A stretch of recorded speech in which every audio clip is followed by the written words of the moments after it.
الحمد لله وحده والصلاة والسلام على من لا نبي بعده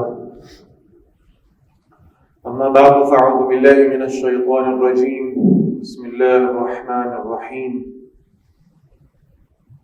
هو الذي أرسل رسوله بالهدى ودين الحق ليظهره على الدين كله وكفى بالله شهيدا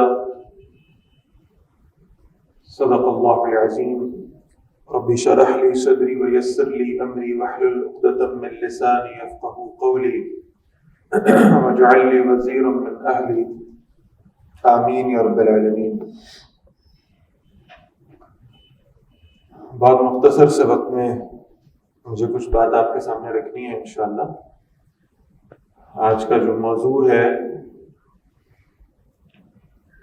سیرت النبی صلی اللہ علیہ وسلم ایک زندہ حقیقت ہے۔ اس موضوع پر اصل گفتگو تو انشاءاللہ استاد محترم فرمائیں گے، لیکن میں اشارتاً چند باتیں اس موضوع کی اہمیت کے حوالے سے آپ کے گوش گزار کر دیتا ہوں۔ یہ جسے ہم سیرت النبی کہہ رہے ہیں صلی اللہ علیہ وسلم، اسے قرآن مجید میں اللہ تعالیٰ نے اسوۃ حسنہ کہا ہے، اور اسوہ کا لفظ جب عربی زبان میں استعمال ہوتا ہے تو یہ کاملیت کے لیے ہے۔ یعنی جہاں آپ بات کریں کہ کسی شخص کی زندگی کو مثال بنانے کی، تو انبیاء علیہ السلام کے علاوہ اسوہ کسے قرار نہیں دیا جا سکتا، اس لیے کہ وہاں کمیاں بھی ہیں، کوتاہیاں بھی ہیں، بتقاضۂ بشریت غلطیاں بھی ہیں، اور انبیاء علیہ السلام چونکہ معصوم عن الخطا ہیں، اور خاص طور پر پھر نبی رحمت صلی اللہ علیہ وسلم، تو ان کی زندگی کو اسوہ حسنہ قرار دیا گیا، یہ کامل نمونہ ہے۔ بڑے خوبصورت الفاظ ہیں، وقت نہیں ہے کہ میں سارے آپ کے سامنے رکھوں، لیکن اردو زبان میں لکھی گئی سیرت النبی صلی اللہ علیہ وسلم کی بڑی خوبصورت کتاب ہے جو مولانا شبلی نعمانی اور سید سلمان ندوی رحمہم اللہ نے لکھی ہے۔ اس کے مقدمے میں وہ آج ہی کے موضوع کے اعتبار سے مجھے لگتا ہے کہ گفتگو کرتے ہیں کہ سیرت النبی صلی اللہ علیہ وسلم ایک زندہ حقیقت ہے۔ وہ کہتے ہیں کہ تم زندگی کے کسی بھی موقع پر موجود ہو، کسی مقام پر موجود ہو اور کسی حیثیت میں موجود ہو، اور تمہیں اس حیثیت میں رہنمائی درکار ہو، تو تمہیں بہترین رہنمائی ملے گی محمد الرسول اللہ صلی اللہ علیہ وسلم سے۔ تم باپ ہو تو دیکھو کہ فاطمہ رضی اللہ تعالی عنہا کے والد نے ان سے کیسے محبت کی ہے، کیسا تعلق رکھا ہے، کیسی تربیت کی ہے۔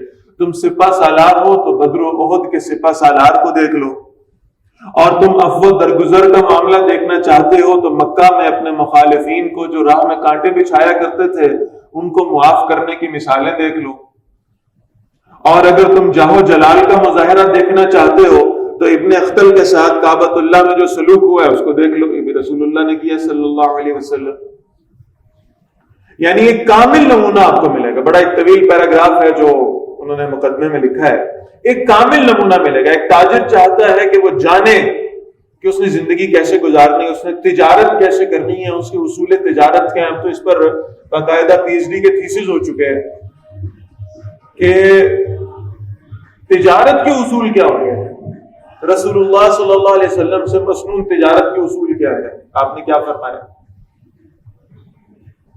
بڑا معروف واقعہ ہے کہ ایک شخص جو ہے وہ ایک خادم تھا، غلام تھا ایک صحابی کا، وہ کسی صاحب کے ساتھ کسی گھوڑے کی ڈیل کر کے واپس آ گیا، کہا میں نے 300 درہم میں گھوڑا خرید لیا ہے۔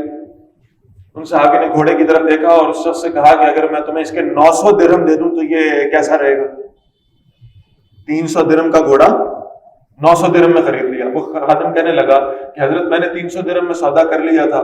تو صحابی کہنے لگے کہ اللہ کے رسول صلی اللہ علیہ وسلم نے مجھے فرمایا کہ اگر تم سے کوئی شخص کوئی شے بیچتا ہو اور سستی قیمت میں بیچتا ہو تو لازماً وہ کسی مجبوری میں ہوگا، اصول یہ ہے کہ تم اس کی مجبوری کا فائدہ نہ اٹھاؤ۔ یہ تجارت کا اصول ہے ہمارے معاشرے میں۔ دکھ اور افسوس کی بات ہے کہ وہ رسول اللہ صلی اللہ علیہ وسلم آج تقریریں ہو رہی ہیں، گفتگو ہو رہی ہے، اللہ تعالیٰ سب کو قبول فرمائے. جو بھی رسول اللہ صلی اللہ علیہ وسلم کی محبت میں کوئی صحیح بات کر رہا ہے بدعت سے ہٹ کے، اللہ تعالیٰ اس کو قبول فرمائے.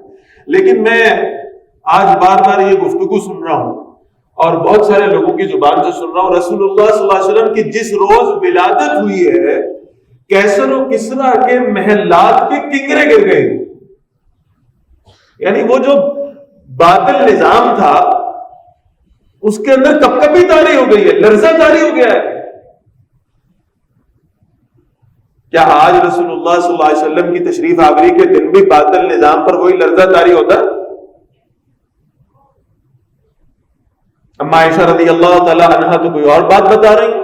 وہ تو بتا رہی ہیں کہ رسول اللہ صلی اللہ علیہ وسلم کی زندگی ایسے گزری ہے کہ 3 دن ہمارے گھر میں کبھی متواتر کھانا نہیں پکا، ایک دن میں 2 وقت کبھی ہم نے کھانا نہیں کھایا، اور آج بسوں کو سجا کر، آج نئے کپڑے پہن کر، آج بے پردہ ہو کر گھروں سے باہر نکلنا اور پھر اس کو خوشی کا نام دینا، یہ کم از کم رسول اللہ صلی اللہ علیہ وسلم کی سنت نہیں ہو سکتی. ہونا تو یہ چاہیے کہ وہ آپ صلی اللہ علیہ وسلم کی آمد کی خوشی یوں منائی جائے کہ جب نام سنے ایمان والوں کا تو باطل نظام کی بنیادیں ہل جائیں. اصل خوشی تو تب ہے جب وہ آپ صلی اللہ علیہ وسلم کی لائی ہوئی شریعت کو نافذ کیا جائے. تو میں بس یہ عرض کرنا چاہ رہا ہوں کہ رسول اللہ صلی اللہ علیہ وسلم کی سیرت ایک زندہ حقیقت ہے، ہماری انفرادی زندگیوں میں بھی، اجتماعی زندگیوں میں. مجھے اپنی انفرادی زندگی میں بھی دیکھنا ہے کہ کہاں میں اللہ کے رسول صلی اللہ علیہ وسلم کی کس انداز میں پیروی کروں گا، اور پھر اس اجتماعی زندگی میں نبی اکرم صلی اللہ علیہ وسلم کا لایا ہوا نظام بھی مجھے نافذ کرنے کی کوشش کرنی. یہ ہے اصل وفاداری کا تقاضا. ابھی آپ اقبال کو سن رہے تھے، وہ اتنا طویل شکوہ لکھا، پھر اس پر جواب شکوہ لکھا. اس جواب شکوہ کا اختتام کہاں کیا ہے علامہ اقبال رحمہ اللہ نے؟ کہ محمد سے وفا تو نے تو ہم تیرے ہیں، یہ جہاں چیز ہے کیا لوح و قلم تیرے صلی اللہ علیہ وسلم. میں آپ سے سوال پوچھتا ہوں، یہ جہاں میرا آپ کا ہے، دنیا کے کسی 1 انچ پر اللہ کا دین نافذ ہے؟ لوح و قلم ہمارے ہاتھوں میں دور، جن جگہوں پر ہم سمجھتے ہیں کہ اسلام ہے اور مسلمان ہیں اور اسلامی حکومت قائم ہے، وہاں پر بھی کیا فیصلے کرنے کا اختیار مسلمانوں کے ہاتھوں میں ہے؟